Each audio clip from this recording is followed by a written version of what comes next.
wat jou op die wysheid roem, wie sou jy die zwerver noem?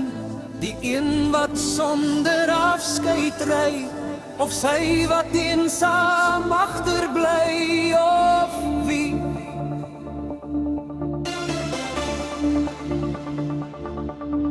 Wie sou die ware zwerver wees? Die een wat reis, die een wat lees, die enkeling op sy slentergang, of elkeen wat na iets verlang, of wie?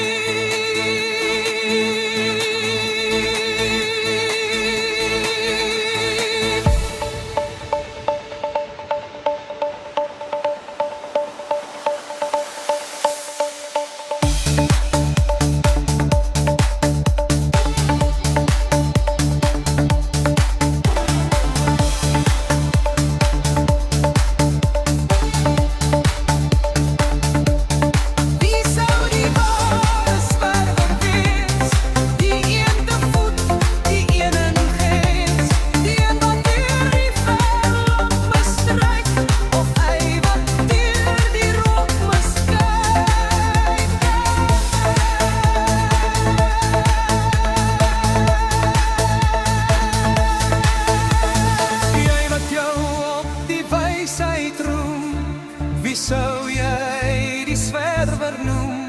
Die een met tas en reisbiljet, of elkeen wat nog drome het?